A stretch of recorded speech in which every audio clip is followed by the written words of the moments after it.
Okay, so last time we had covered several topics. We had covered blocks and then we had covered variables.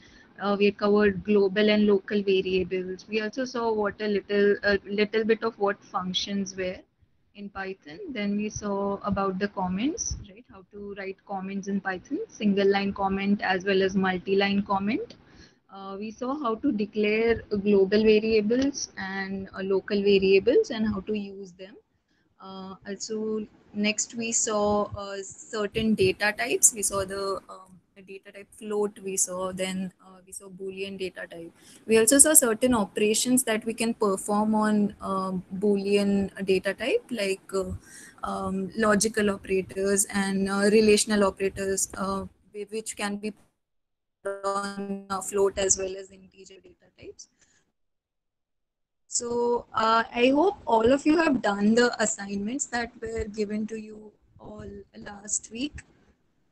Does anyone have any problem with those assignments? I think most of the questions answers were executed during the class itself in the last week. But if anyone has any problems, any questions, or like if they weren't able to write the code, then you can ask right now. Also, if anyone has successfully executed those three code, that also we'll see one by one if anyone wants to show their own code. So the first one was to perform the arithmetic, relational, assignment, and logical operators. Everything that was done in the class itself. Has anyone tried doing it by themselves?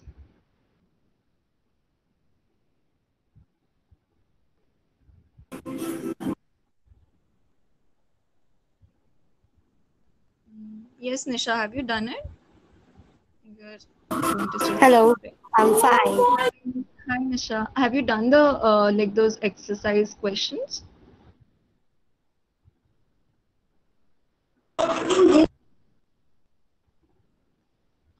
Sorry, we couldn't hear you. Okay, is there anyone else who has done it and would want to show their own code to the whole class? It would be a good like experience to show your code to the rest of the class so that they can also learn.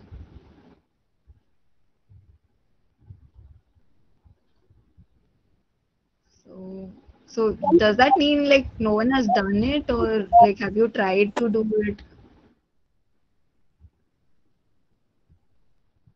Actually, ma'am, those questions are not shared with anybody.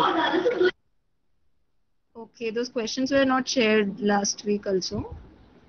Yeah, Okay, okay. Fine, but anyway, these things were done in the class itself, right? So anyone has tried to do those things by themselves, whatever was done in the class.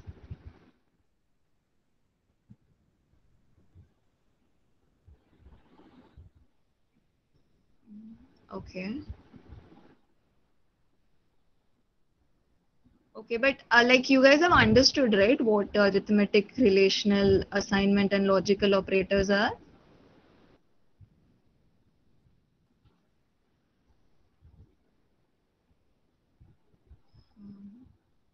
It'll be easier to understand, like you guys are understanding the concepts or not. So, like, just let me know if anyone has not understood it, or if even if you have understood it, just like either put it on the chat box saying yes, we have understood it, or no, we haven't understood it. We want a revision of that topic.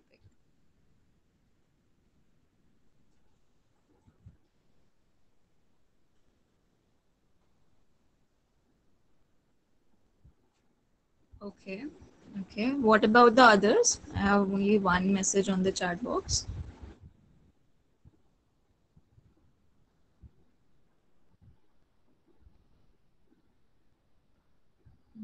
Also, the second question was about global variables, that also global and local variables. So basically, you had to take two global variables from the user and then use them in three functions of any operators that you like.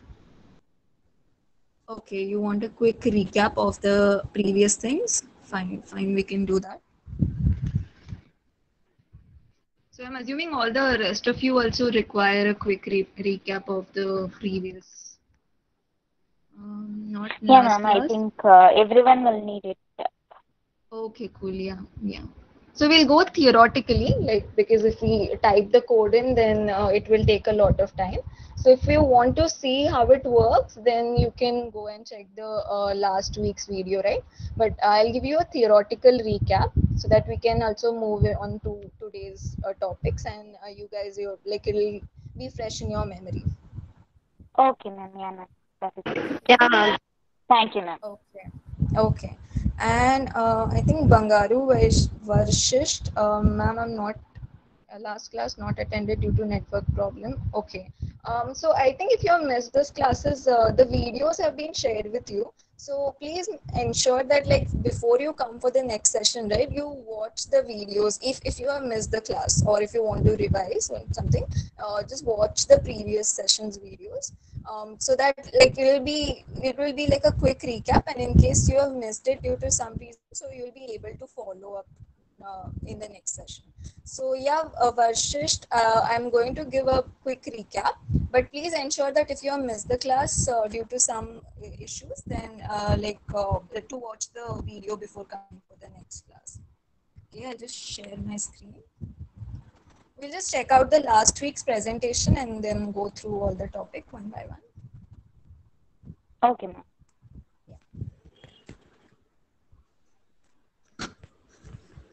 Okay, so initially in the last week we saw what blocks were in Python. So we saw that blocks are when we group some code into one unit, like a function in which we group a certain amount of code. We group some code which will do one Your particular. voice is not good. Is it not audible? The rest No, of you? ma'am. We can hear you. I think there is some network error with them. Okay.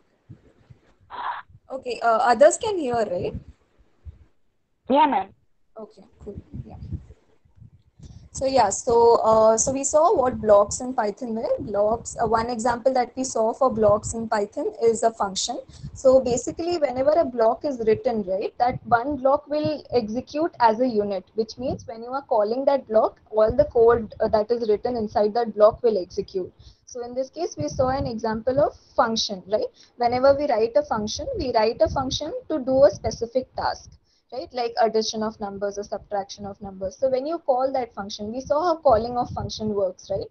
When you define a function using def word, right, def, and then you write the name of the function, and when calling that function, you call that function using the name that you have defined for that function. So if you call that function, all the code that you have written in that function will run. Okay, so we saw blocks in Python because we wanted to see the concept of indentation. Indentation is spacing from the left side of your code file, right? If your file does not have any space between the left side and the line on which your code starts, then it is at zero level indentation. Okay, as you go farther and farther from the left side of your file, from the margin of your file, right? As you go on the right hand side, further and further, the indentation level will go on increasing. Okay, so we saw that when we are writing a function, the title that we write, right, the function title that we write, that is at zero level indentation. And all the lines of the code that we write are at level 1 indentation. So that is how Python understands that like those lines, those indentation 1 lines are present inside this function. Okay, so indentation is a way in which in Python the blocks are identified. If you're defining a block, your definition line will be on one indentation level. Suppose n is the indentation level, n, or right now you just consider 0 is the indentation level. So your definition of the block will be on 0 indentation level, and whatever code you are want to write inside that block will be at first indentation level 1. So indentation again is nothing but how much you are spacing from the left side of your file. Okay, how much you're spacing from the margin. Like you, when you write on your book, you have a certain margin, right? And you just, when you write, you either write it closer to the margin or you can write it like with a little space from the margin. So similarly here, indentation means that space which you're giving from the margin, which is the starting of your file, the left hand side of your file. Okay. Okay. I am not able to see the chat box. So if you have any questions, you can just like unmute yourself and ask questions anytime. And I'd really like all of you to speak. I think only 2 or 3 people speak in the class. So it'll be really good if all of you just come up with your questions. It's like if you think it's a silly question, don't worry about it. It will be answered. So yeah, just whenever you have a question, just unmute yourself and ask the question. So then next we saw variables. So I think variables we had seen in the this week one itself. Variables store data, right? Variables can store any type of data type. Last time we saw that variables can hold integer also. Variables can hold float also. They can hold boolean value also. So variable is like a it's like a memory that you give for a certain value that you want. Okay, when adding two numbers, you declare two variables, num1 and num2, and you assign some value to it, some integer value to it, some integer or float value to it, and then you add it. So we saw what variables were. Then we saw there were two types of variables. There are global variables and local variables. Global variables are the ones that are declared out of all the functions.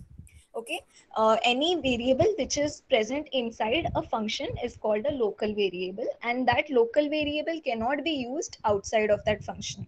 If you are defining a function named a, and inside that you have a variable named b, I guess. Okay, so that b variable can only be used inside function a. You cannot use it anywhere outside. But if you have a global variable, which means if that variable is not a part of any of the function, then you can use that variable in any of the functions. Okay, I think we saw this box right here. I hope you can see this. So this box we saw last time. So this gray box was the file, or variable scope.py file, inside which we have three functions. And as you can see, s variable is outside of all the three functions because it's a global variable. And since it's out of all the three functions can use s. You can print x, you can print if the value of x, s, you can add something to the value of s. You can do whatever you want with the global variable.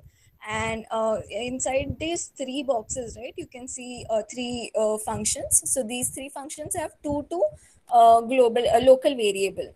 Add nums has two local variable and sub nums has two local variable. So these local variables again cannot be used anywhere else. These can only be used inside the functions, inside the blue boxes only.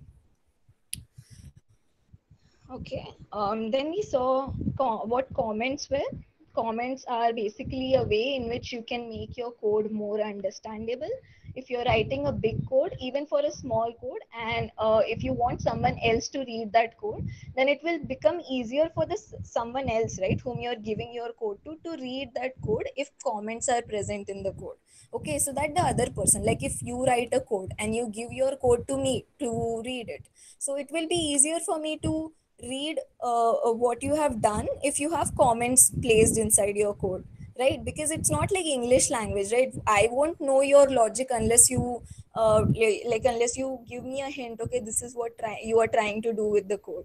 So I think we saw this example of simple interest last time. So wherein we had one comment where the simple interest formula was written, saying that this is the simple interest formula. So in that case, if I had read that file and I don't know what simple interest means, I would not know what that formula is, right?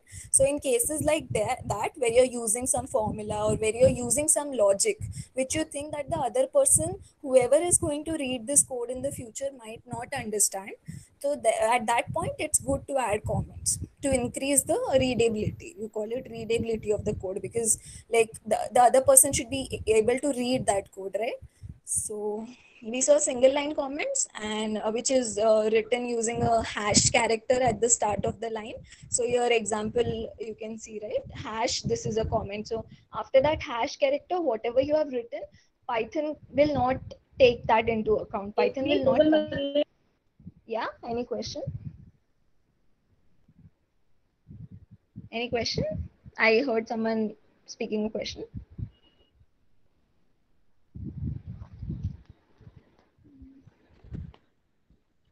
No? Okay. So yeah, so you see there is a hash character. So whenever there is a hash character in your code, whatever you're writing after the hash character, Python will not take that into account. Python will consider that as a comment. And when Python considers something as a comment, that will not be executed as a code line. The Python will not give any, Python will not consider that line itself. Okay. So you can, even if you're writing a line and in between the line you start with hash, that is fine, as is written here, right? Print hello world and then hash, this is a comment. So Python will consider print hello word as the code, but after it encounters a hash character, right, it will just stop reading whatever's there. It won't take into account whatever is there after the hash character. So you can see the second example also, in which the whole line is being commented out. So if you have used hash character at the start of your line, then obviously like your whole line will get commented out in that case. So next we saw multi-line comments. So if you have like a comment that is 3 lines big, so in that case if you're using a single line character like whatever we use for single line character, which is hash character. So if you're using hash character, then you will have to put this hash character on all the 3 lines, right? But if you're using multi-line comments like this 3 quotes, 3 starting and 3 ending quotes, then there is no need of putting any hash character in between. Python understands that whatever is written inside the 3 quotes, starting 3 and ending 3 quotes, is a comment, and it will not consider that. So here you can see an example. One is using the multi-line comments and second is using hash character. So yeah, then we saw int and float. Int is integer, signed integer, which is the negative integer as well as the positive integer, and 0, which means negative whole numbers, and they do not have any decimal point. Then we saw float, which is a decimal point number, which is basically any fractional number, right? It has a fractional part as well. So last time we saw that right now when we are taking input from a user and we are expecting that input to be an integer, then we put that input function inside the int function, right? By now you would have understood that int is also a function, input is also a function, right? Why is it a function? Because we use that open and close brackets, right? Whenever we are calling a function, we use just a second, maybe I'll just show you.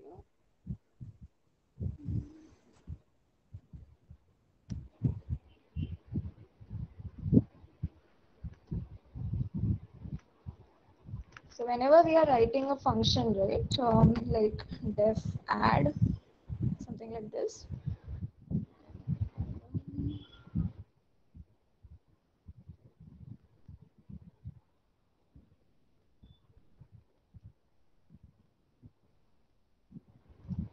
So when I want to call this function, when I want this code to be executed somewhere, I will call add, right? I will call this function using this this form, add and open and close bracket. So this bracket is called parenthesis basically.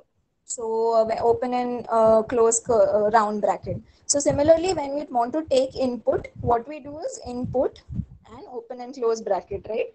So in this case, input is also a function that has been written already in Python, so you don't have to write it. There are certain inbuilt functions also which are there so that you can write your code more better. So input is one of those predefined functions, you can say, which is already written in Python. You don't have to write it specifically, you can directly use it. So we saw when we are taking integer input, we use this format. So again, you see this input is placed inside this open and close round brackets, right? Int also has an open and close round bracket, and inside which we are writing input. So in this case, int is also a function, input is also a function.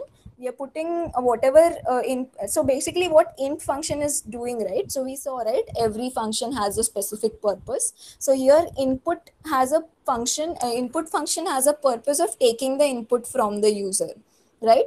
And int has a purpose of changing anything that you put, right? Anything that you give to this function, it will convert it to an integer. Okay, right? So input has a function of taking input from the user, and int has a function of changing whatever you provide to that function into an integer. So here what is happening is whatever input will be taking some input from the user, and it will provide it to the int function. So int function will change whatever input is returning, right? Whatever you get out of this input function, whatever is your output out of this input function, right?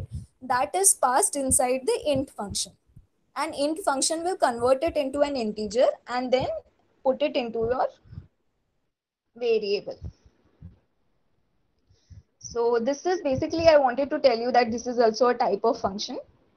Then we saw that type, right? Type function is used to get the data type of a variable. Then we saw what a Boolean data type is. So Boolean can be represented using true and false values. You have only true and false value, and both of these are case sensitive. Case sensitive as in like Python will make a, like there is a difference between capital letters and small letters. That is what case sensitive means. That means if I declare a Boolean variable,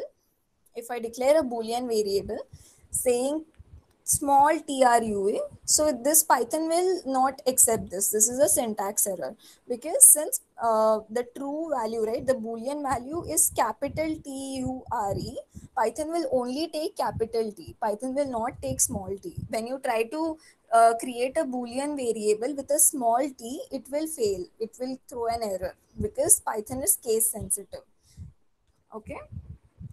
Python, and like when you're declaring a Boolean, that will become a case sensitive case. In this case, capital T and small t are two different things for Python. Then we saw basic operators. Arithmetic operators we had already seen. We saw relational operators. We use relational operators to find out like to find a relation between two quantities, two numbers or two floats, right? We need to find out if those two numbers are greater than or less than the other one. Like we'll see later on that you can do this with strings also. You can do this with other data types as well, but right now we just saw int and float. So we saw if we can find out if one variable is greater than or less than or equal to or not equal to the other one, or greater than equal to less than equal to the other one. Then we had assignment operators. So I think this was a little tough to understand. So basically assignment operators, when you are assigning, the most basic assignment operators is equal to, right? Whenever you're assigning a value into a variable, you use this assignment variable, which is a is equal to 10.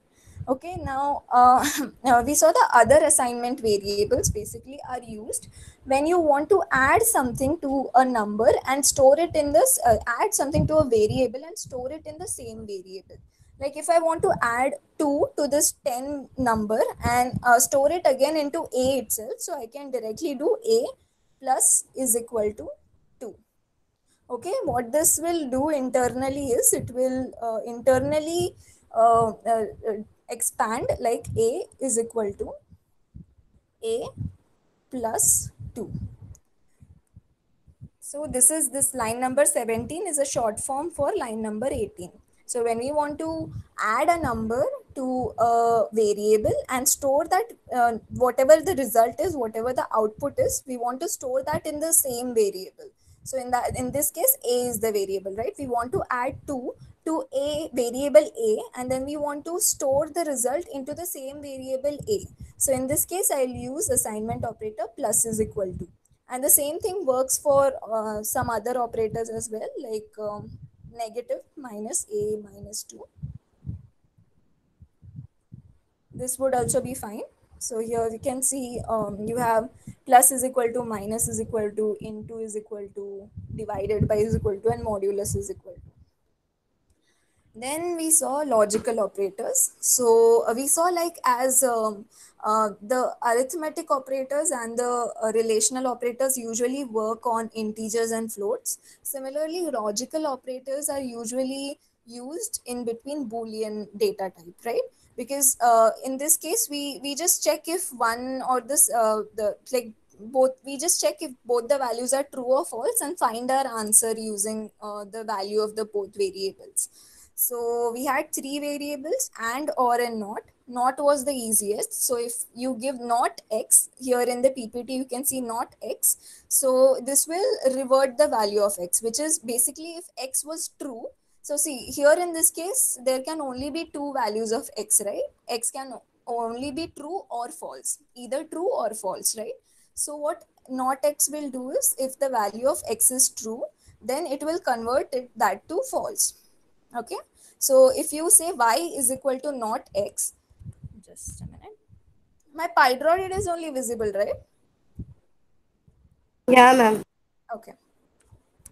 So yeah, if x is true and I say y is equal to not x.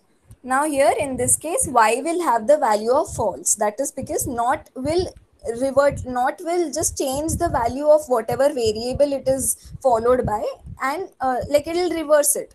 Okay, so if it's true, it will become false. If it's false, it will become true. So here in this case, when x is true, not x will have a result of false. So if you check the phi value later, right, y will have a value of false. So this was the simplest logical operator. Then we saw and or. So you can, like, instead of keeping in mind all this table and all, right, all you have to understand is whenever you're using and operator, okay, you have two operands, right? You have x and y, right? So in this case, x and y will return true only if both x and y are true. Okay, so and will return a value of true only when both the operands have value true. And or, the situation is a bit different in or. Okay, so when you're using or operator, or will return a value of true if either x or y is true. So in case of and, you require both x and y to be true, only then your answer will be true. Okay, in case of or, you require either x or y. Okay, either x or y or both can be true. In that case, you will get a value of true. So that can also be seen using this table. So for understanding, you can just go through this table once or twice, and once it is clear to you like what will be the output of and or, you can use and or anywhere, wherever you require, wherever there is a need of using and or operators easily. So this was just that. And then we started with strings, right? We saw a little bit of strings. We saw how to like declare a string basically. I think that's it. That's what we did last week. So you guys have any questions?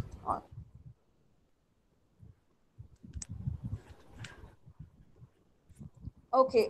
I think that is already, the PPTs are already present in the in this girl script that report, this drive folder. I think I'll just ask Shaina to send it to you guys. Okay. Okay, so is it cool with you guys? Like, have you understood it, or do you want me to explain anything that you did not understand till now, or shall we move ahead?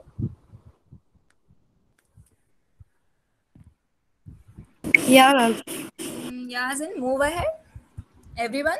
No one has any questions till now? Okay. Okay. So let's go back. Okay. So today we'll be seeing three data types, which is basically the sequence type you see right at the right hand side, extreme right hand side. We'll be seeing, like understanding what these sequence types are. We'll see what strings, list, and tuple are. Okay. So basically, sequence is like, can anyone tell me what sequence is?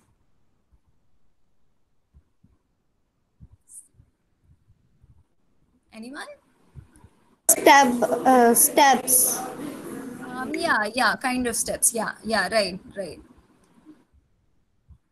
Yeah, so in this case, basically sequence is order, like there is a certain set of order in these data types. Order as in like, if you're standing in a row, right? If 10 people are standing in a row, then those 10 people are standing in an order, right? Like you have first person at the first position, second person at the second It can position. be ascending order and descending order. Yeah, Yeah, that is good. Yeah, so that can be ascending or descending order, right? Similarly, these data type with sequence, right? Under sequence, basically the string, list, and tuple, they have a certain order. Okay, we'll see what that order is. Right now, you just have to understand that's why it's called sequence type. Okay, because those data types have certain order in them. Okay, they have a certain sequence, which again, as you said, we can like do an ascending order of that sequence. We can display it in a descending order, so we'll see all that. So let's first go on to strings in Python. So as last time we had discussed, I hope you guys are now clear on what a string is, right? We just briefly discussed it last time. So anything that you put into a single or double quotations, right, that is a string, right? So here in this case, in this slide, you can see A is equal to hello, right? So this is like an English word, right? So this English word hello, which I'm putting in a double quotes, is a string now. It's of data type string.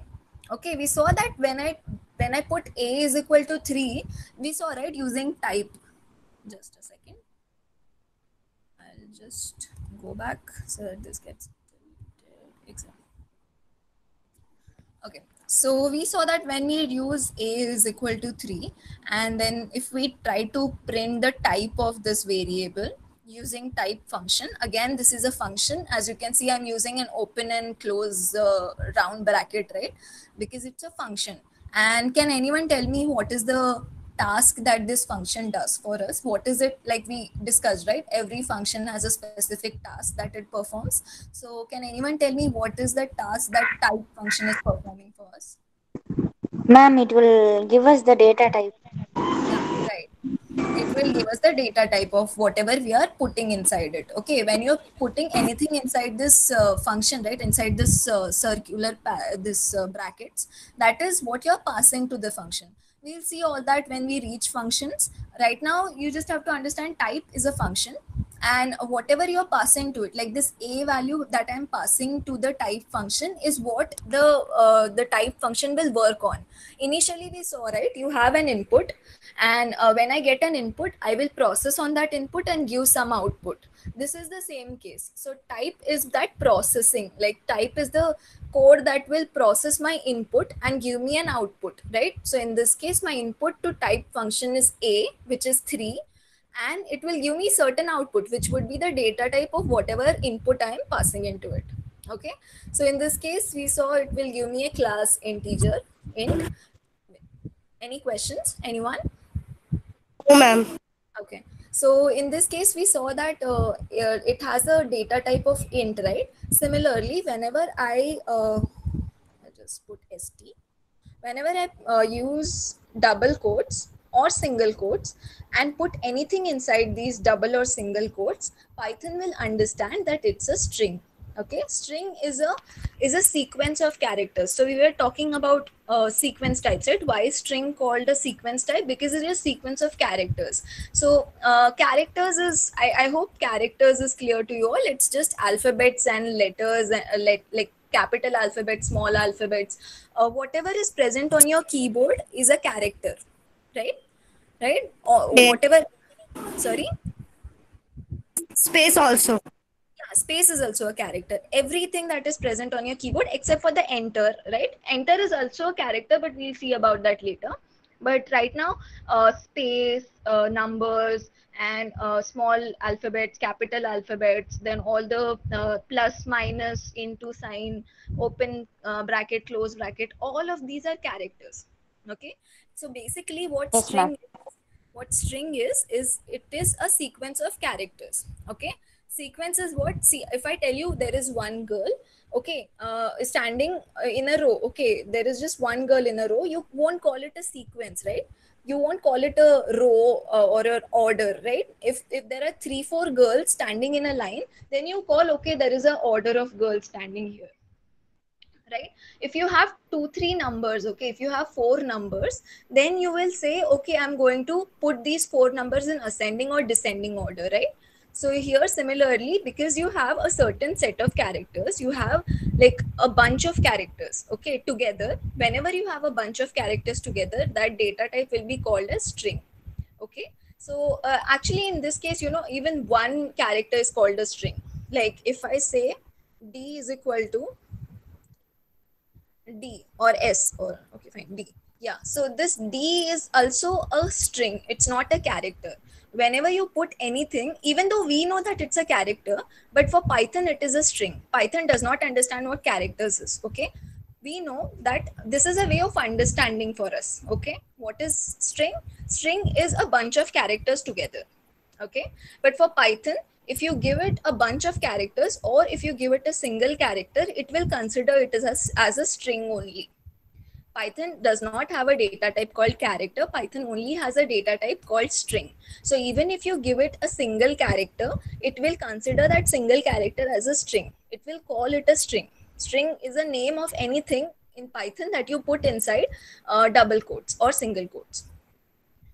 Okay, is this clear? Yes, ma'am. Yeah, great. If any questions is there, just let me know. I'll just type out the data types of both of these. So in other languages, right? Now we won't go deep into other languages obviously, but in other languages like C, C++, when you write a single character, when you write a single alphabet or a single number, that is considered as a character by, like if you're considering C++ language. So in C++, that one character will be considered as a character and not a string. But in Python, one character is also considered as a string. Okay, so don't confuse yourself right now. All you have to know is, even though you are like inside whatever you put basically inside this double and double quotes or single quotes is a string. Okay, even if you keep it empty, it will be a string. Okay, Yes, so ma'am. What is C++? uh, it's okay, don't confuse yourself right now. That I just gave as an example. That is not the takeaway from this. What you have to understand over here is anything, basically your double quotes, right? Anything you put inside it or you don't put inside it, like whatever goes inside your double quotes, whenever you have a double quote starting and closing double quotes in Python, Python will consider it as a string. Okay, double quotes or single quotes. We'll see single quotes also. No, ma'am. What is the C++? Yeah, that's what I'm saying. Don't consider that right now. It was just an example. Don't confuse yourself. It's just a different programming language like Python. Okay, so let's see. So yeah, you can see the second and third type both are str only. If I remove this D, even then it will be str only. So yeah, let's get back. I'll just probably just change this only. So instead of double quotes, if I have single quotes, if I surround this string with single quotes, even then it's fine. Anything that goes inside a double. Yeah. Ma'am, how to find the length of a string? Yeah, I'll tell you. We'll go one by one into it. We can find a length of a string. Okay. Ah, So ma'am. Done the last class. we'll just talk about it. Just a second. Let me just show you guys like how to at least declare a string, and then we'll see how to find the length of the string as well. So here, initially we saw the double quotes version, right? Here, the same thing you can put inside single quotes as well. And even inside, if you use single quotes, that will still be a string. So you can either use single quotes or you can use double quotes. Yeah. So now, okay, let's see how to find the length of a string. So basically you use a function called len. Okay, len. This is also a function because as we discussed, a function does one task. In this case, this function is going to give you the length of whatever string, whatever input string you pass to it. So if I pass the string d to it, it has to give me a length of, anyone? D. 3? 3, ma'am. Yeah, D. cool. Yeah, so it gave me a length of 3, and if there is nothing, it will give me a length of 0. Like if I put it just single quotes or double quotes, then in this case it will give me a length of 0. So yeah, this is one. So yeah, I wanted to show you guys like when to use single quotes and when to use double quotes. So let's see that. Just a second. Yeah. Okay, so if I want to write like a sentence, right? Like let's start Python programming. So let's do that. So let's see, string one is equal to, if I start with a single quotes, like here to declare string, we can use either a single or double quotes, right? So here we start with single quotes and start to write, let's start with Python programming.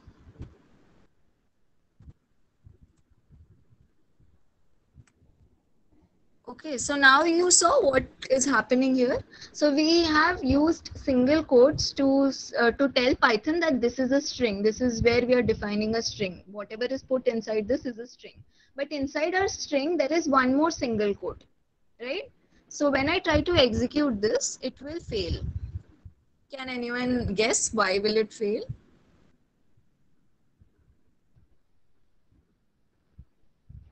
Ma'am, because we are using one more single quote inside, ma'am.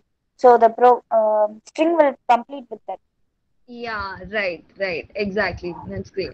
So whenever, so basically that's what we discussed, right? Whenever there's a single quote, starting single quote, and whatever basically is put inside the starting single quote and ending single quote will be considered as a string by Python, right? So here in this case, my starting single quote is before capital L, but my ending single quote is like between after T, right? Because Python does not understand that, okay, this single quote is a part of the string. Okay, it will think that that single, like the single quote after T, right, will be my final single quote only, which is the end of the termination of this sentence, the end of the string. Okay, so in this case, if I try to run it, it will say there's a syntax error, because like after this S, right, after that single quote, closing single quote, whatever is present, whatever you can see in black color, right, which means Python is not able to understand what is that. Okay, so if I try to execute this, yeah, it says invalid syntax. And where is it pointing? Like after that single quote is ending single quote, after, like at S. Okay, so basically what we see, Yes, ma'am. yeah, anyone who did not understand what we are trying to see here? No, ma'am. Okay, see, so when we discussed, right, that whenever we are uh, declaring a string, we can either use single quotes or double quotes. What we meant was like whenever you use a single and double quote together, okay, like this, whenever you're using single and double quote together, whatever you are trying to pass inside the single and single or double quote, in this case single quote, so whatever you are trying to put inside this string single quote will be considered as a string by Python, right? So if I put something Python programming, so this Python programming will be considered as a string by Python. Okay, but in this case, in the first case, you can see let's, right? My original sentence is let's start with Python programming. So this let's start in Python programming, this sentence also has a single colon in between, right? After T, let's, right? Let's. So it has a single this colon, sorry, single quote in between, right? So when I type this, right, let's start with Python programming inside my single quotes, my ending single quote will become the one after T. Python will not understand that that is a part of the sentence, right? My original sentence was this. What I wanted to type in the inside that string was let's start with Python programming. Right, this was my original sentence. This is what I wanted to write inside that single quote. Okay, but this sentence itself has a single quote, right? So when the Python compiler will get to this single quote in this sentence, right? So here you can see LET is in one color, and everything up, after that is in black. That is because Python is only considering LET as a string. Everything after the closing single quote, like after T closing single quote, is considered as syntax error by Python. Okay, that is because whatever is the starting quote, right, whichever will be the next quote after the starting quote will be considered as a closing quote. So here in this case, the first starting quote is the one on the left of capital L, but the closing quote will become the one after T. Okay. So in this case, what you can do is you can use double quotes. So Python will not get confused. So here in this case, I'll just use double quote and write, let's start with Python programming. So now you can see the whole line, the whole string is in one color. That is because in this case, Python has considered, okay, you are starting it with a double quote, which means whatever will be the next double quote will be the end of the string. Okay, so that single quote does not matter here. Okay. Okay. Yeah, is there anyone who did not understand when to use a double quote and when to use a single quote? So basically, whenever you have a string inside which you have a single quote present, like there are so many strings with single quotes, right? I can say I went to my friend's place. I went to my friend's this apostrophe s, right? Friend's place. So here also that single quote is getting used. So if I have to put anything into a string which already has a single quote, in that case I will use a double quote to start and end my string. And the same goes for double quotes also. Like if your sentence is something like I don't know, like anything which has a double quote, like I said this, comma, this is not good. So in this case, this sentence already has a double quotes, right? So in this case, what will you use to declare a string? Like if I want to put string 3, if I want to declare string 3, should I put this inside a double quote or should I put this inside a single quote? Single quote. Yeah, right. Single Yeah. quote, ma'am. Exactly. I'll put it inside a single quote because so basically whatever you're using as a start and ending quote, right? Either single or double quote, that should not be a part of this string. So Yes, ma'am. yeah.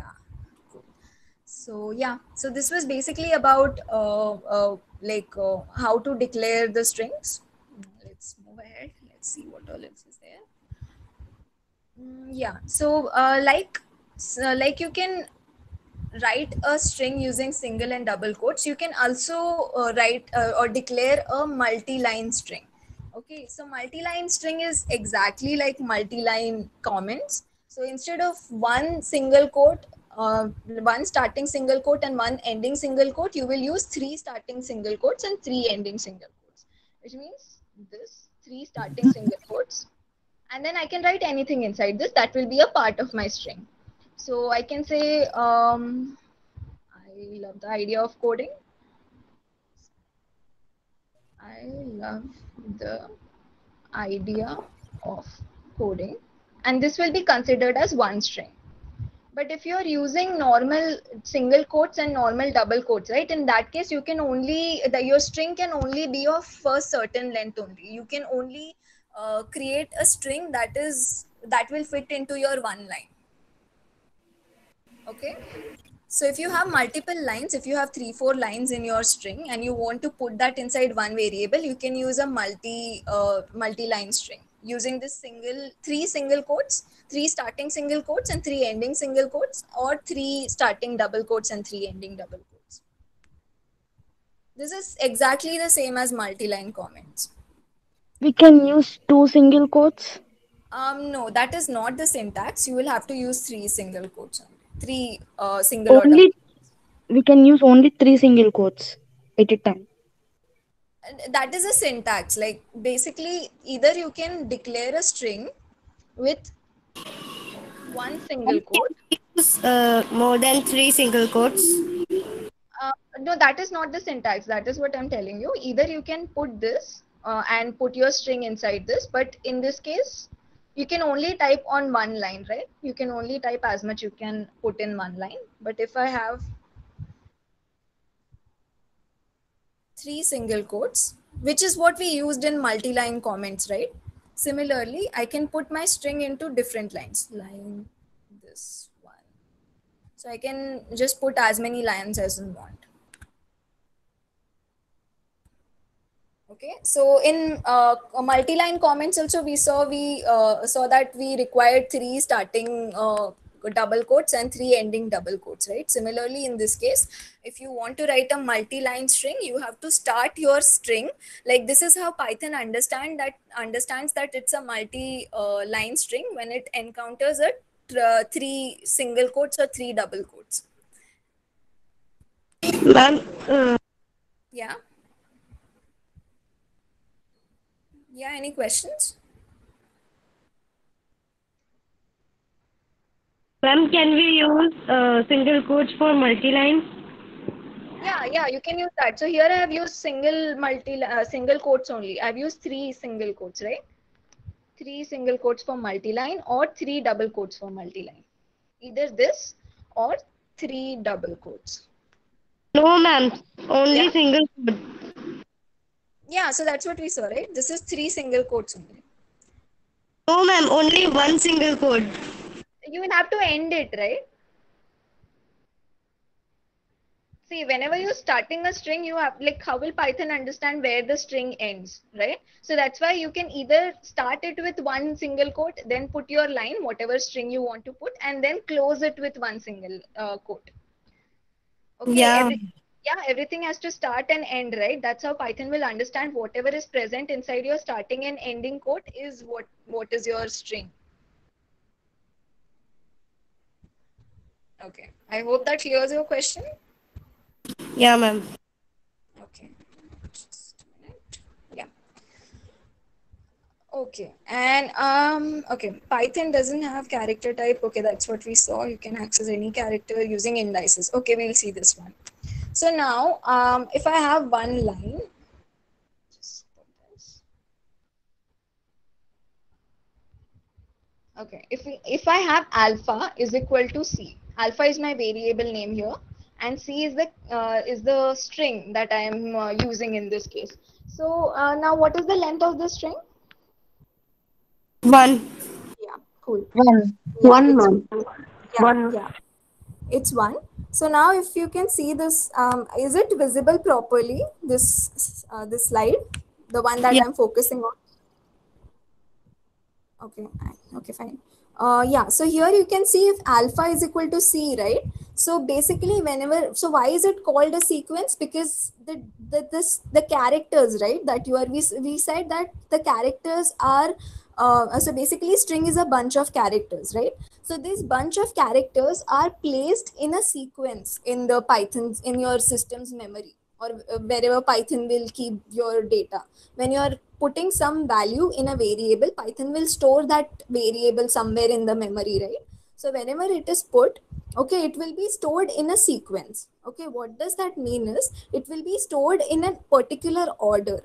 Like here, there's just one character, alpha is equal to c. Okay, so like if we see, if you are making certain students to stand in a line, right? If there are 5 students in a line, okay, and if you want to calculate, if you want to count how many students are there in the line and see who is present at which position, you will start counting with one, right? You will start counting, okay, who is at position 1, who is at position 2, who is at position 3, right? So but in Python or in any programming language, okay, whenever you're looking at characters in a string, you start counting from position 0. Okay, so It think is of known this as, as list. yeah, sorry. It is known as list.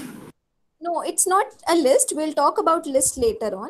Okay, so right now just think it as whenever this number is called an index. Okay, I am trying to give you an analogy with a group of students. So if there are 5 students in a line, okay, so while counting those 5 students, usually what we do is we say, okay, the student A is at position 1, student B is at position 2, right? This is how we usually see, right?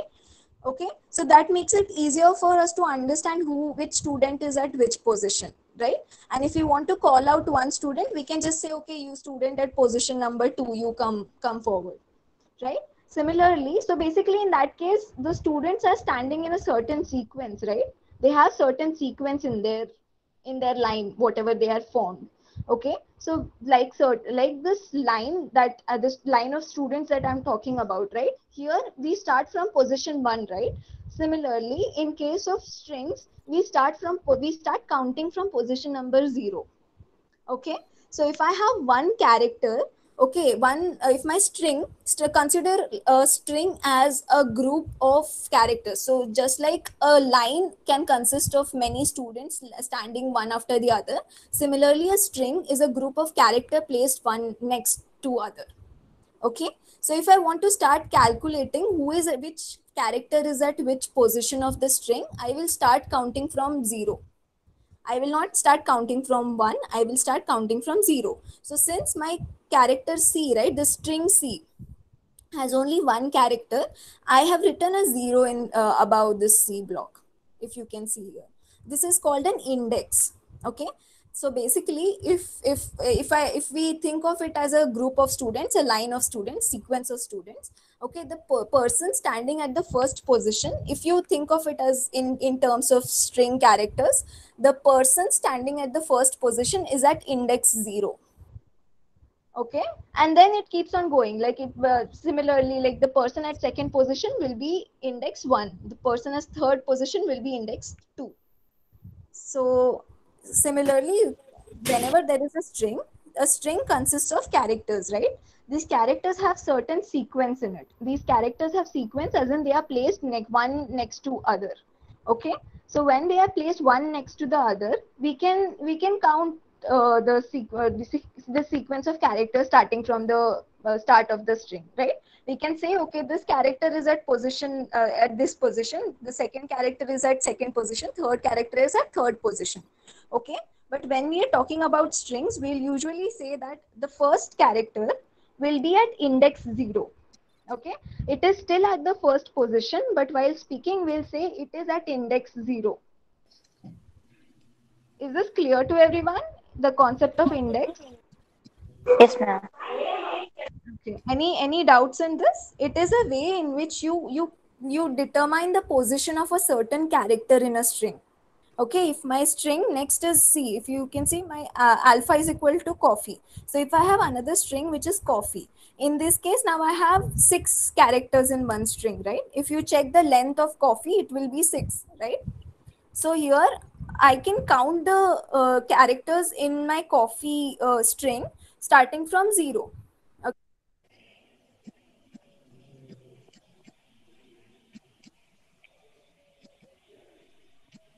Ma'am, your voice is not coming. Ma'am, you are not audible. Yeah, ma'am. You're on mute. Yeah, it was on mute. Yes, ma'am. Yeah, so see, so similarly now if I have a string coffee, right, if I have coffee as my string, so this coffee string has 6 characters in it, right? So now when I'm counting the characters, this is a sequence. Okay, obviously this is a sequence, right? That's what we talked about, like a group of characters, bunch of characters put into a sequence is called a string. Sequence because we can determine the position of each character in this string. We can say C is at the first position, O is at second position, F is at third position. But now when we are talking of strings in Python, we do not speak in terms of position. We speak in terms of index. Okay, so here as a position starts from 1, index will start from 0. So if you consider C is at index 0, O is at index 1, F is at index 2. Again, the second F is at index 3, E is at index 4, and the second E is at index 5. Okay, is this clear to everyone? Screen is not visible. Yeah, ma'am. Your screen is not visible. Okay.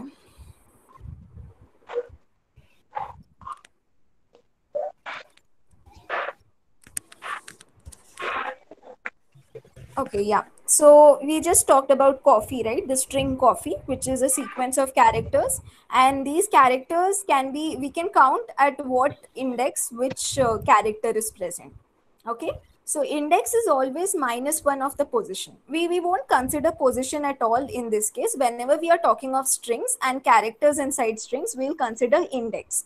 So if I ask what in the word coffee, right, in the string coffee, what character is present at index 2? What is the answer? Yes, Ma'am, ma'am. Yes, ma'am. Yeah, right. So yeah, so this is understood, right? What is an index? Index is a position of a certain character inside a string. Okay, right now it is inside a string. We can see like we can even create a list, right? When we'll see list later on, we see that even that is a sequence, right? List is also a sequence, tuple is also a sequence. That's why they come under the sequence data type.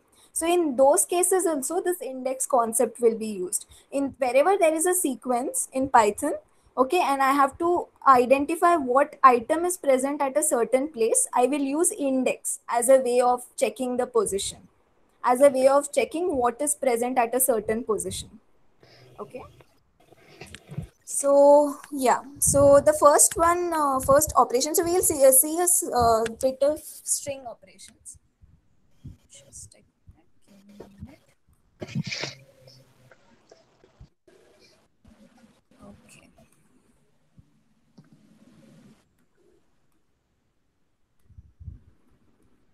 Yeah, so we'll see string operations right now. So first what we have to see is that so just now we talked, right, that we can use the index concept of index to check the position of certain characters inside a string. So that's what we can do. So I asked you guys, right, what is at index 2 in the string coffee. So similarly you can ask Python that question. Let's see how. Let me know if my PyDroid is not visible for you guys. No, Alpha. ma'am, we can see that. You can see, right? Yeah. Yes, ma'am.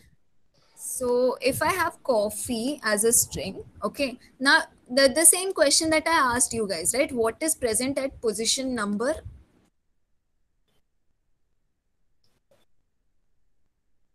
Ma'am, you're on mute. Somebody has muted you.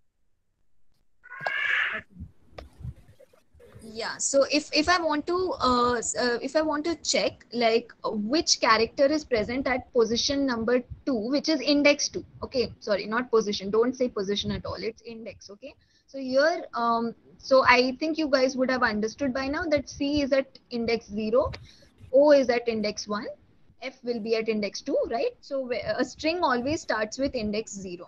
So we want to find out what is present at index 2, okay, which is F, right? So in this case, I'll write alpha and this square brackets. Square brackets is always used to, like in this case, square brackets will be used to ask Python what is present at a certain position. Okay, what is present at a certain index. So in this case, whatever index you want to ask Python what is present at that particular index, you will pass that index in the square bracket. So here you can see alpha is not a, sorry, this alpha of square brackets is not a function. Okay, it's not a function. Alpha is basically a string. Okay, in that string you are checking what is at a certain index, what is present at index number 2. Okay, so this alpha square bracket 2 will give you the character that is present at position at index number 2. Okay, so let's just check it. So it is giving me F as the value. Okay, so what will be the index of the second E? Can anyone tell me? 5, ma'am. Yeah, it'll be 5. 5, ma'am. Yeah, great. Yeah. So if you can either use 5 in this case, like if I want to see what is present at the last index. Ma'am, somebody has muted you again. Ma'am, Durga Devi was muted. You. Yeah, please don't mute it. So, like, it'll take me some time to just switch back and unmute, right? So it'll take a lot of time. So, yeah. So, if you want, so now what we'll do is we'll try to get the last character of the string. Okay. So, what do you think I should put inside the square bracket? If I want to get the last character of the string. 5, ma'am. Yeah.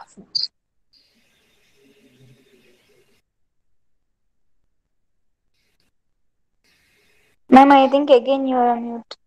Durga Devi has I muted you. think it's a little irritative. Please don't mute me. Yes, ma'am. Yeah. So now if in case you don't know what is the length of the string, right, in this case you could say 5, you could say that alpha of 5 will give me the last character because you knew what the string was, you knew what the length of the string was, right? You can count it, COFFE, okay, and you can say, okay, C is at position 0, O is at position 1. So the last character, which is E, will be at position 5, right?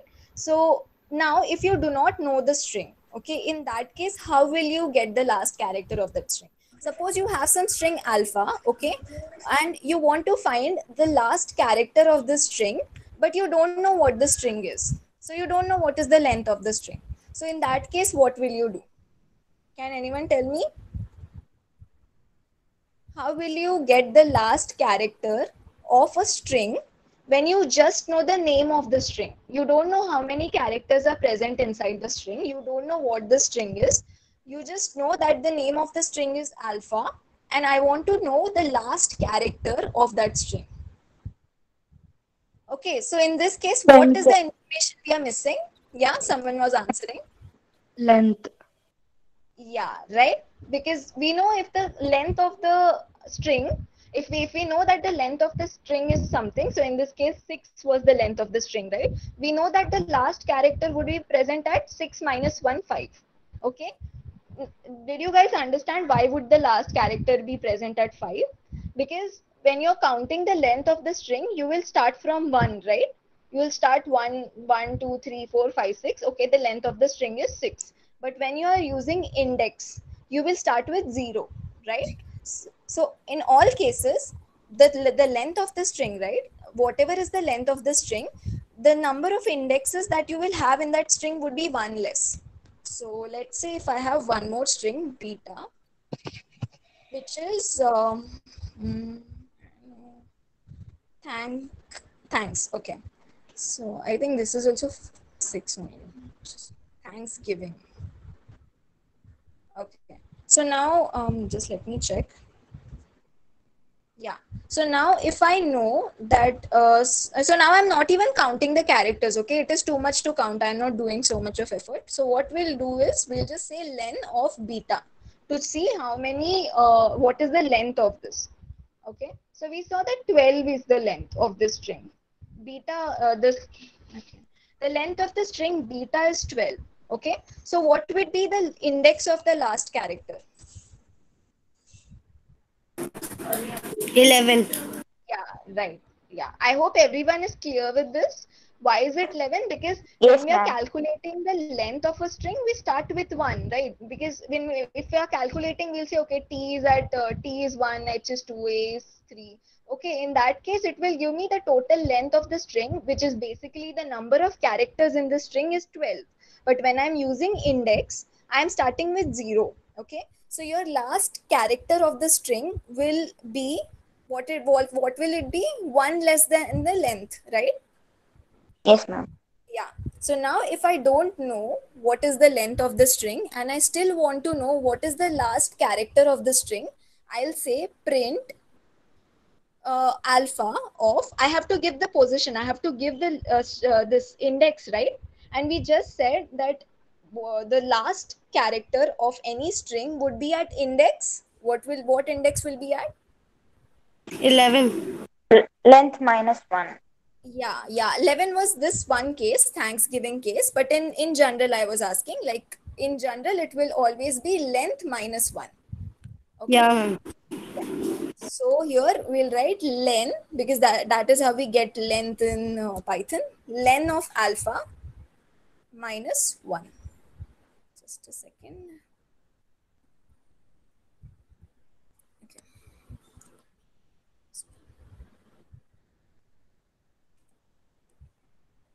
Is this clear? Yeah, ma'am. So Yeah, will ma'am. this, yeah, great. What about others? I haven't heard others only. Is Ma'am, this clear? I'm not get. I Okay, didn't okay. got it. Okay, I'll explain it once again. So did you get the concept of index? Yes. Okay, you got the concept of index, right? So first I'll tell you what are we trying to do in this case. Okay, so can you tell me what is at index 5 of this string alpha? E. Right? Second E. Second E, exactly, right, great. So see, what we are trying, see in this case, when I told you, okay, now I'll rephrase the question. I'll tell you, what is the character that is present at the last position? What is the last character in the string alpha? What Last is it? character or Last, position? no, last character in the string alpha. E and five character Yeah, 5 is the position, 5 is the Position. index, and E is the character, right? Character. Right. Okay. So now see. So that's what here in this case, because you know what the string is, you know that the string is coffee. You know that the last character would be E. Okay, and that the index of the last character is 5. So if I want to find out the last character, I'll just write alpha square bracket 5. Is this clear? Is this line clear to you? It's clear. Yeah, right. So now what we were discussing was the case when we don't know what the string is. Okay, we just know that the string has a name alpha, but we don't know what is present inside the string. So in that case, is there any way in which I can get the last character of the string? Yes, we can get it. So basically, so here, see, how did you find out that the last character is E? Because you basically saw that, okay, fine, E is the last character and the index of E character is 5. Okay, so Yes. here while I was writing, I just said alpha 5. Okay, because I know that 5 is the last index of the string, because I know that the length of the string is 6. So here, if I don't know what the string is, and if I just know that it is named as alpha, the variable alpha has a string, okay, and if I want to find out the last character of the string that is present inside alpha variable, okay, I will first have to find the length of the alpha variable, okay, because we just discussed, right? So whatever is the length of a string, the last character will be at an index length minus 1. Is this clear to you? Yes. Right? So last Yes. character will be present at length minus 1 index, right? And I have to use index to get the last character. So if I Yes. don't know what is the length of the string, I will first find the length of the string, then I will subtract 1 from it. That will be my index. That will be the index at which character I want to find out, right? So that's what we are doing here in this in line number 9. What we did was we found out the length of alpha, okay, Yes. which was 6 in this case, which will be 6 in this case. 6 minus Yes. 1 is 5, right? So that will Yeah. be same as line number 6. It's Six. just that it's just the case when we don't know what the string is actually. Okay. Yes. I got it. Yeah. So I I hope got it. everyone. Yeah. Yeah. Good. I hope everyone got this. No, Yeah, then ma'am. just, you know. And the same concept will be used in lists and tuples as well. Even there also, whatever element we want to access, we can use the index to access that element. We'll see that obviously later on. Okay, so now let's go back and see what is there next. Yeah, so here you can see alpha of 4 is E, fine. Then we'll see how to slice the string. Okay, slice as in how to find a substring. Okay, now what is substring? Substring is a part of the string. Okay, so as this coffee is a whole string, if I just take the first 3 characters of coffee, which is COF, right, that will be a substring of the coffee. Okay, of the word of the string coffee. So any part of the string, like not just COF, if I say FFE, okay, so now is this FFE present inside my string? Yes, ma'am. It is present, right? So it is a Yes, ma'am. substring of my string alpha. Okay, it's called a substring. So now if I want to get a substring of my string, right, this is what I have to do. So let's just get a substring from index number 2 to index number 4. That is what here we have shown in the diagram. So this is how you get a substring. Basically, you just put 2 things inside the square brackets. So initially we were just putting one index inside the square bracket to get the character at that index, right? So now what we'll do, we'll put a starting index, we'll put a colon and we'll put an ending index. Okay, and then Python will give us whatever characters are present from that starting index to the ending index. Okay, is this clear? Little bit maybe? Yeah, ma'am. Yeah. Clear, Ma'am, ma'am. why you put the ratio between 2:4? Yeah, so that is like, it's not interpreted as ratio in this case, so it is just separating the starting index and the ending index. So whatever you put before the colon, right, before that ratio sign, is the starting index, and whatever you put after it is the ending index. Okay, so when you are passing that inside a square bracket, Python will give you the substring. Okay, substring starting from your starting index to your ending index. Okay, ma'am. So this, in this case, you can see if you put 2:4, you get FFE. Okay, which is from second position, third position, and fourth position. So yeah, so let's just say, sorry, print alpha, the same thing, alpha, same square brackets, but instead of one number, we can pass 3. I'm passing a different one. 3 to 5. Okay. Anyone tell me what would be the answer?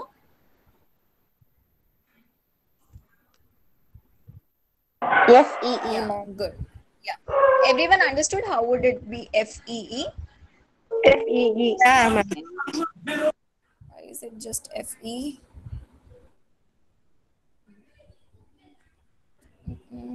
Just a minute. Okay. Ma'am, this is printing only for F. Yeah. I got it. Basically, so you have to give it not the ending index. You will have to give it ending index plus one. The one in the PPT is wrong. It should be 2 to 5, not 2 to 4. So your starting index would be 3, right? So it starts at F, 0, 1, 2, 3, right? F.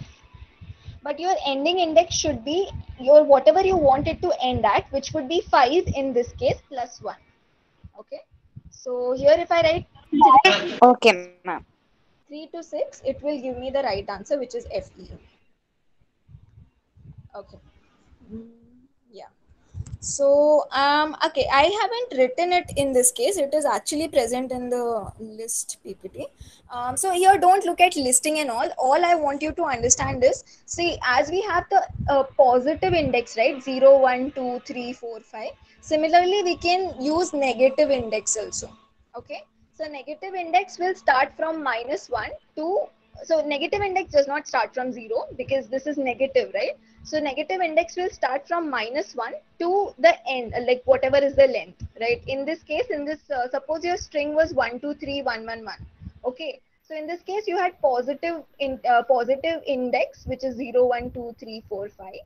And you can also use negative index in this case. So you can use -1, which would be the last character. Okay, this will be a little confusing, I guess, but all you don't have to use it, like you don't have to specifically use negative index. You can use positive index only. So whatever we have seen till now, like if you want to access a character using alpha of 2 or alpha of 5, or whenever you want to get a substring from a string using a starting index and an ending index, you can put it as positive only. That is totally fine.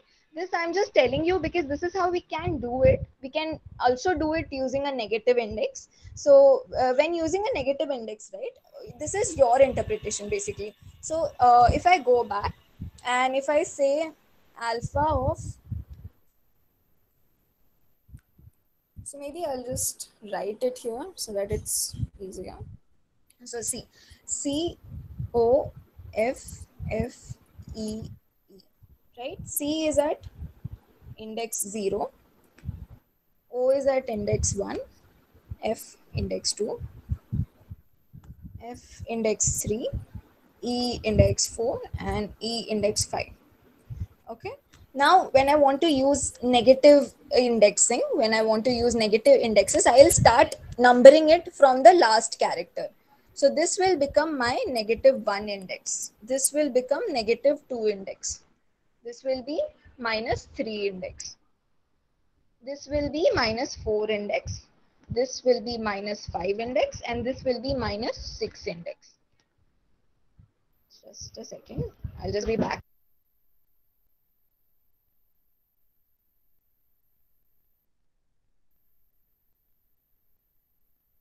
Ma'am, you're muted.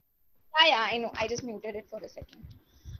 Yeah, so basically this is what you got, right? So you can use positive index also, which will be the case most of the time. I just want you to know that negative index can also be used. Okay, and how to use negative index? You can start you when you are starting negative indexing, right? You have to start from the last character. You have to start from the last character of the string and start from -1. So it will be -2 for E, -1 for the first E, so second E in this case, -2 for the next one, -3 for the next one, like that. Okay, so now if I say print alpha of 4, this we have seen already. Print alpha of 4 will give me E, right? Okay, is there any other way I can also get E as the answer? So basically, is there any other way I can get this alpha? Yeah, ma'am. Alpha of -2. Yeah, right. So since we can use negative indexes also, we can use alpha of -2. So yeah, this is about indexing. I think negative indexing is just for understanding it. You won't mostly use it because positive indexes, like, that is the easiest thing to work with, right? Negative indexing will kind of get you more confused.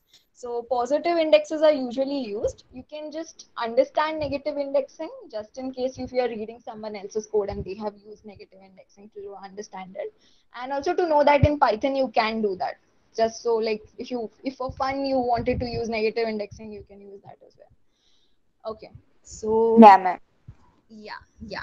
So let's just see what all string operations are present.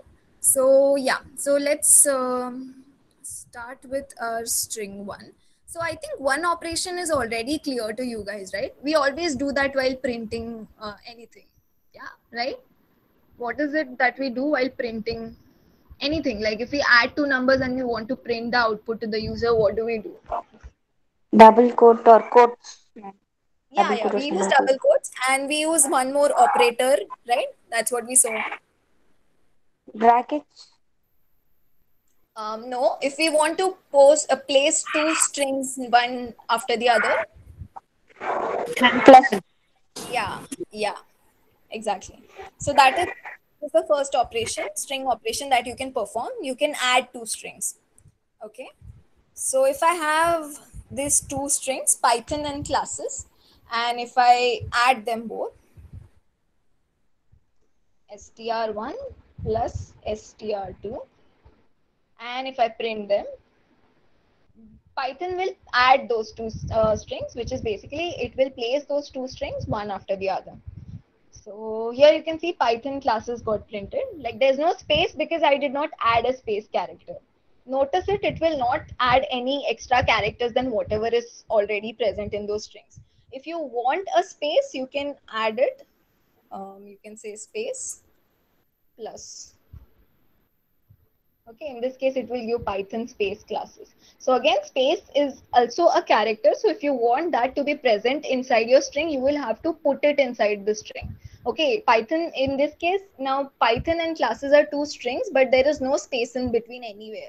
So Python will just add those two and paste it one after the other. Okay. But so now what is the length of Python, this string one? 6. 6, ma'am. And what is the length second string? 7, ma'am. Yeah, 7, right? Yeah, 7. So now what would be the length of my final string? 13. Right. Yeah. So what would be the number of index present in my final string? 12, ma'am. Exactly. So right. So if I say Python, right, before it is added, so now my P is at position 0, index 0. Sorry, I keep on saying position. It's index 0, right? P is at index 0, Y is at index 1, T is at index 2, and so on. And if I say the second string classes, C is at index 0, L is at index 1, A is at index 2, and so on. But when I add those two strings, okay, and they become a separate string, right? They become a separate string which is present inside add. So their index will also change. Okay, the index of the first string won't change, but the index of the second string will change. So let's see that. Okay, so here you can see there is Python in string 1, Python in string 1, classes in string 2, which was from 0 to 6 index. But when I added those, right, it became from 0 to 12 index. Like I had 0, 1, 2, 3, 4, 5, and my C, right, classes, which starts with C, which was at position 0, which was at index 0, now became at index 6, which is next to n, right? 1 plus n. Okay, is this clear? It just got added. Like, Yes, ma'am. yeah, when you're Clear. adding the second string to the first string, the index will be the starting of that second string in that new string, like your whatever is a resulting string, right? That will basically have different index. The index will keep on adding for the second string. Yeah, ma'am. Okay, okay.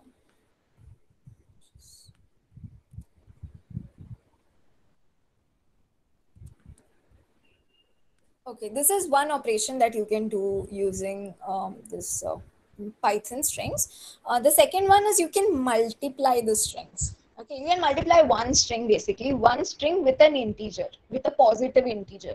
So if I say str1 into 3, what answer are you expecting? Any guesses? Like I know you guys wouldn't know it. I'm just like asking you to guess. Ma'am, maybe it will print Python 3 times. 18. Sorry, I didn't get it. 18. It's STR1 price. Yeah, exactly. str1 will be added 3 times. Okay, because when you are multiplying anything by 3, you are adding that number 3 times, right? If 2 into 3 is basically 2 plus 2 plus 2. Similarly, in this case, if I say str into 3, Python will be added thrice in one string. Python will be added thrice in one string. So I just print multiply. Right? So yeah, so you can see Python, Python, Python. So yes, in this case also, the index will change accordingly.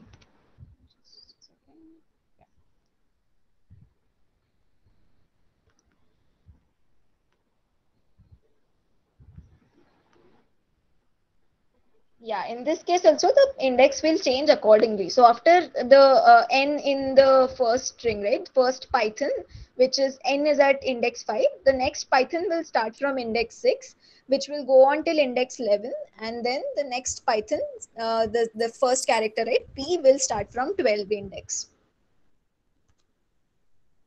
Okay, so yeah, this is one of the ways. And then I think accessing and slicing we have already seen. Yeah, one more thing. So now if I want to check if a certain character is present inside a string. So if A is present inside a string, inside the string, first string, right? So I can just say A exists is equal to A in str1. What it means? I'm checking if A is present in str1 or not. Okay, now I want one. Yeah, ma'am. Yeah, this is clear to everyone, right? What is this line number 6 doing? It is trying to see if character A is present inside string str1 or not. Okay, so now I want one answer from you guys. What do you think will be the result? What do you think will be stored inside A exists? Like if I print A exists, what would be the answer?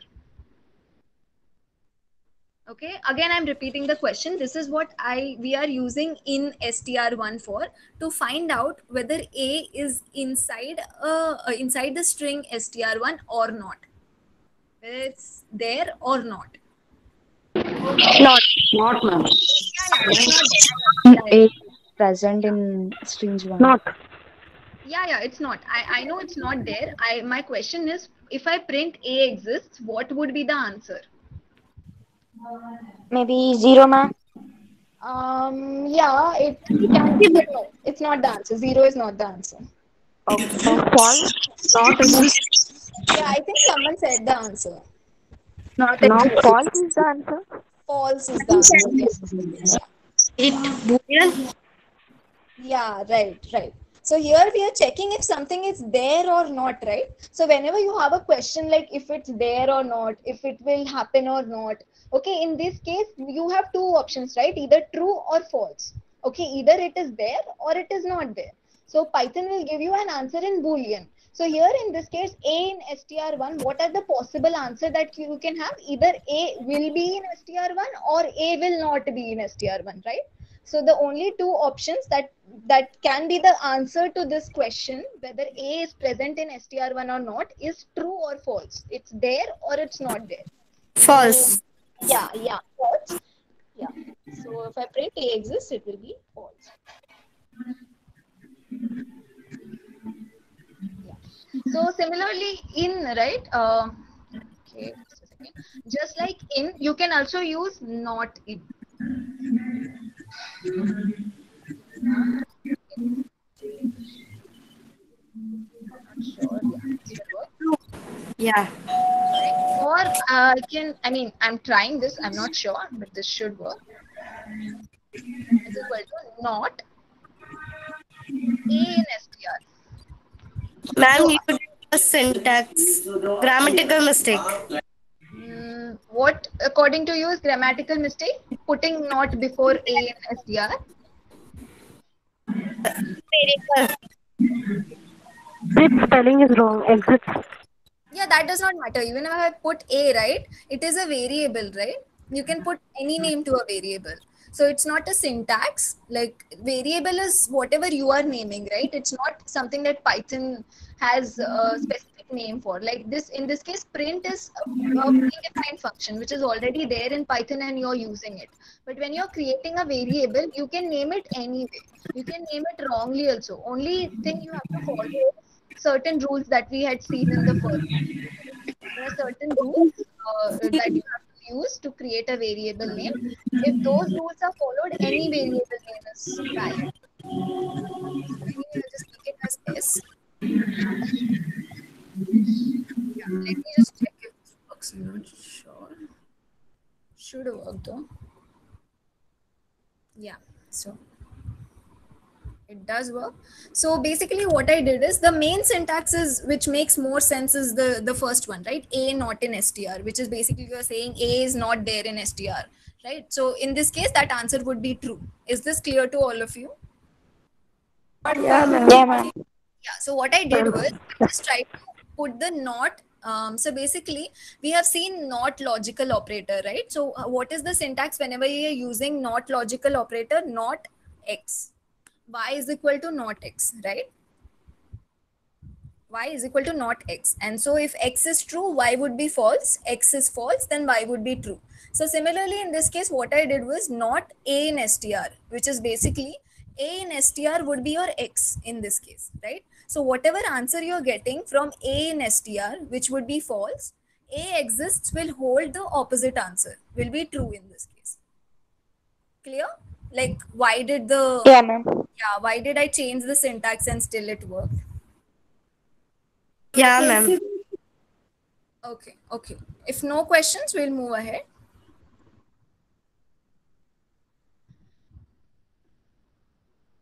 Yeah, ma'am. No questions. Okay, fine, great.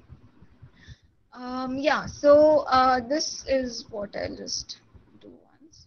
So there's one way in which you can use strings, right? You can use string formatters. Now, what is string formatters? I'll just tell you. So now if I want to put str1, str2 and add in a string, right? I want to put it in an output. Okay, how will I put? Print addition of, this is what we have seen till now. Addition of plus str1 plus and str2 is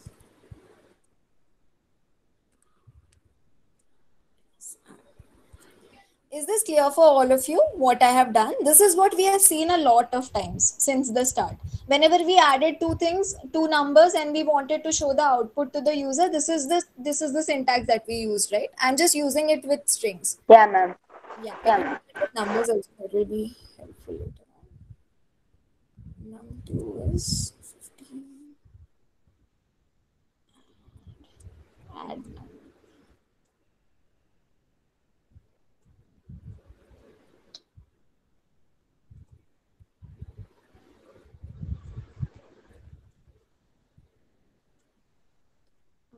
String of plus. In this case, I'll use str, right? I hope this is clear to everyone. Str1. Because you can only add a string with a string. You cannot add a number with a string.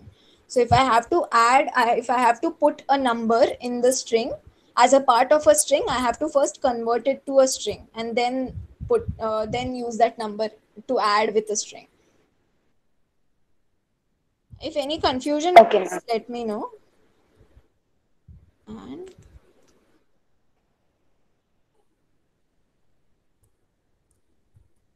str of num2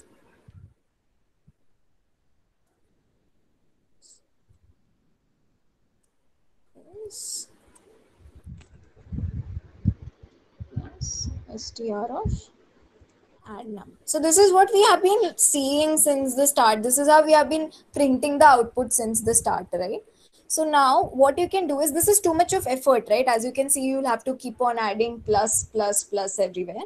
So what string formatting means is, you can use a string, you can write the same string using addition of %s. Now I'll tell you what %s here means, and %s is %s.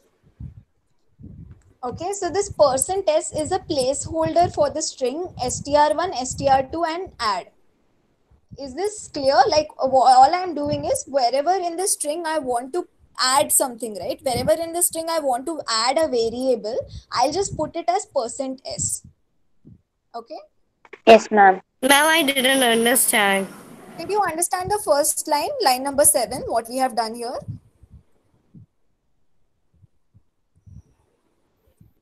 No, ma'am, please, can you explain it again? Yeah, just a second. I'll just show you the output so that you know it.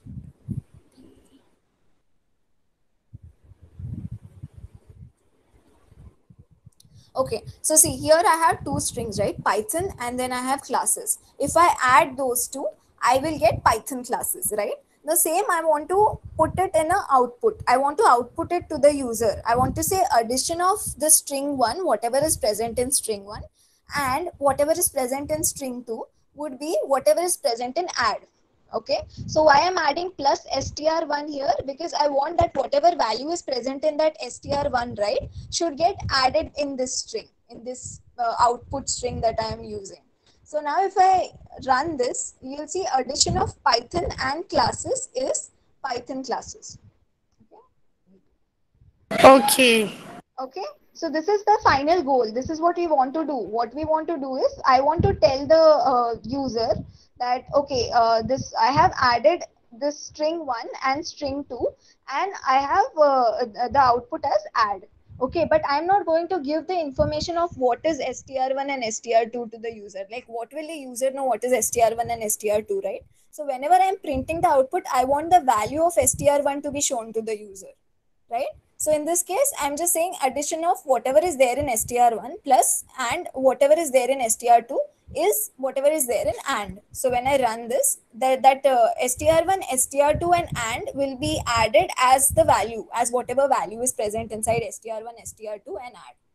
Okay, but this is too much of work, right? It is too much of plus plus, like here so many times you're using the plus operator. So what there is, And quotation. yeah, that also, the quotation marks also. So there's a simple way of doing it, which is basically called string formatting. Okay, so what here we are doing is, wherever I want to add variable, right, you can see only where I want to add variable I have to use plus and that variable name, right? So wherever I want to use variable, wherever you have this plus, the variable name and plus again, there I have put as %s. How can Python will find the variable name? Yeah, I'll tell you that. Yeah, this is not complete. The syntax is not complete yet. So basically, wherever you want that variable, you will just put a %sign, %s sign. Okay, and now whatever variables you want to put, you will put them inside percent after the string. Like after your quotation marks are done, right? You will put it percent and whatever variables you want to put. Now you have to put that in a certain order. Okay, order as in, now see, I have 3% s inside my string, right? And I have three variables after this % sign here at the end. Okay, so it will map it. Basically, the first %s over here will get a value from str1. The second %s here will get a value from str2. And the third % sign here will get a value from add. Yeah, I got it. Clear? Clear for everyone? This is called string formatting. Yeah, ma'am. Clear. Yeah. So see, now it makes so much better. Right. Can you run it the code? The output would be the same. That's the whole point, that we are saving time in adding so much of quotation marks and so much of addition signs by just using string formatting. So now the good part is this does not just work for string. This will just a second, yeah. This will work for integers and floats and any data type. So that's why this I have written here. Let's just check it out.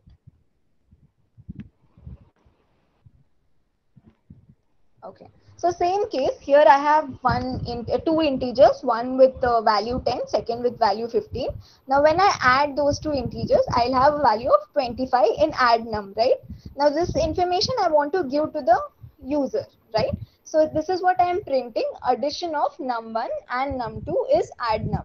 Okay, but here as you can see, like, I hope this is clear to you all why I am using str function in this case. Okay. Yes, ma'am. Yeah. Any doubts with this yet? No, ma'am. Okay. Clear for everyone, right? So yeah. So basically here also the same thing. Like if I run this again, you will see addition of 10 and 15 is 25. Right, so this is what it is giving. So again, this str is used just because we want to convert that integer number to string. Whenever you are adding something to a string, that other value should also be a string. You can add only two strings. You cannot add an integer and a string. That is a syntax error in Python. So whenever you want to make a integer as a part of a string, you will have to convert that integer to string. Okay, so we saw that int is used to convert any value to integer. Similarly, str is used to convert any value to string. Whatever you give to it, whatever value you pass to it will be a string, will become a string. Okay, now maybe we'll see that just a second. There are percents for make it easier. Yeah, so that's what I wanted to show you. So in this case, but you cannot use %s because s is for string, right? S stands for string, so you cannot use %s. You can use %i or %d. So all of this you will get on internet if you want to use for various data types, right? You can search it and you can use it. I'm just giving the most basic used ones, which is a string and integer. So here in this case, you will use %i or %d. Anyone will work. %i or %d also can work. So usually I think I would be good because like you can remember it well, because I for integer, S for string, I for integer. So that's how you can remember it well. But you can use D also in this case. Is percent I. And similarly, we will just put this module. Ma'am, for float we can use F. Yeah, you can use F, and you can also for F, for float it is F only, and you can also define how many, like you can put it right percent, and after that you can also put how many decimal points do you want the answer to be in. Like if you want only the answer to have only 2 decimal points, so that you can specify. So for those of you who are interested, you can go and check it. Maybe we can just take it as an example also later. Okay. So yeah. Okay, ma'am. Is percent n for integer? Sorry. What was your question? We can use n percent n for integer. I don't think you can use percent n for integer. As far as I know, I and d are used for integer. I don't think percent n would work. Okay. Okay, because that is like how it's defined in Python. You cannot change it. So yeah, so here also in this case, your first percent I will be mapped to num1, second percent I will be mapped to num2, and third percent I would be mapped to add num. So here in all these cases, wherever you're using percentage, right, string formatting, you have to take care of what order you are putting the variables in at the end, because that is the exact order in which the mapping will happen with percents in your string. Okay, so let's check it. Yeah, it's 25. And let's just check the float one also. Let's check it. If you have 10.5456, maybe num2 is 10 point.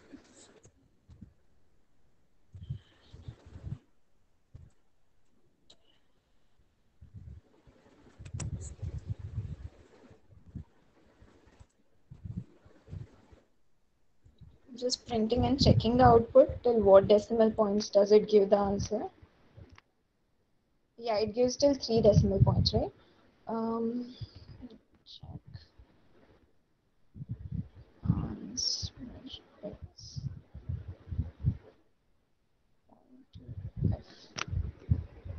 If I'm not wrong with the syntax, which we'll see.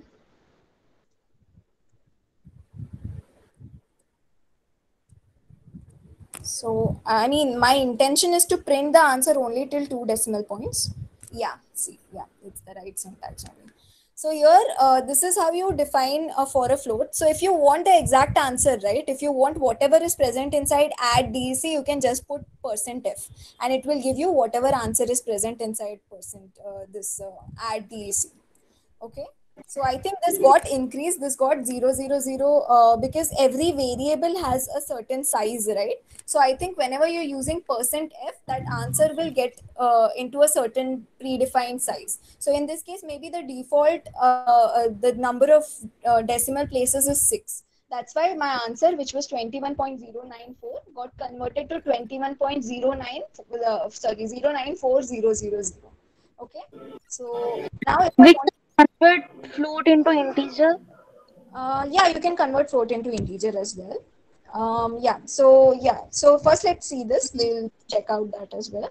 So now if I want to just add the answer, I want the answer only in 2 decimal points, then I'll just put 0.2f and my answer will get truncated, my answer will get shortened and I will have only 2 decimal points. Okay, clear for everyone? If I wanted 3 decimal points, I would have just said 3f and my answer would have been of 3 decimal points. Can Okay. you explain it again? I didn't understand this float. Okay. See, now just as we used %i for integer and %s for string, right? Now, if you want to put a float value, if you want to put a float value at a certain point, you will use %f. Okay, right? So when I saw the answer, my answer had 3 extra zeros, right? Yeah. Okay. Yeah, so this is because whenever you're using %f, Python by default, right, will give you 6 decimal places, 6 decimal places after the decimal point, 6 places after the decimal point. That is how your answer will look like. Okay. But if you don't want so many decimal places, if you want only 2 decimal places, okay, all you can do is you can just say %.2f. Point 2 is basically after the decimal point, I just want 2 places. Okay, so when I type the answer, it would be 21.09. Only 2 places after the decimal point. Clear? How we can convert float from integer? Yeah, so if you have, so basically what we have been doing right now is while taking input, right, we have been putting it inside the int function, right? So similarly, if you that was the case where we were changing a string into an integer, because whatever you get from input, whatever you are getting from this input function, right, will be a string. Okay, so let's forget this. So if I have a is equal to int of 3, so now this 3, right, that I have, or let's say num is equal to 3. So what would be the data type of num? Integer. String, ma'am. Yeah, String, ma'am. it won't be an integer, it will be a string, because as we discussed, right, whatever is present inside single or double quote becomes string for Python. Okay, so in this case, this 3 is present inside single quotes, right? So Python will understand it as a string. Python won't consider it as an integer, it will be a string for Python. Okay, now I know this is a string, Python knows it is a string, but I want to change the string to an integer. So in that case, I'll just put that inside the int function, and whatever I'll get output would be an integer. I'll just say type of a so that we understand it better. And here let's see what's the type of num. So you can see first the type of num was string, but when I passed it through int function, the type became int. Right? Clear? Yeah, ma'am. Yeah, ma'am. Just a second. Similarly, if you want to convert a float into a string or an int, you will have to pass that float inside the int function. And when you type the answer, right, all your decimal places will go away. You will only get the integer part of it. So see, you only have 3 here. You don't have anything, the decimal point or anything after that. When you're converting a float to an integer, all the decimal places will go away. You will only have the integer part of the float. Okay. Yeah. Okay.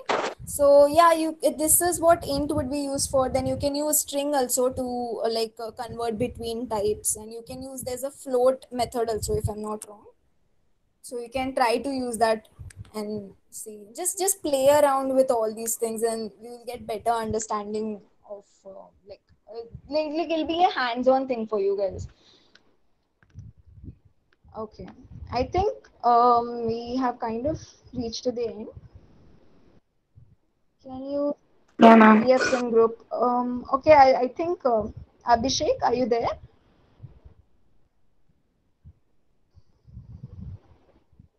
Hello, Abhishek, are you there?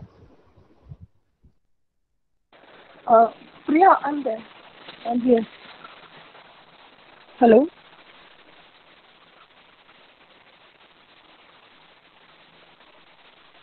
Ma'am, I think Priya ma'am there.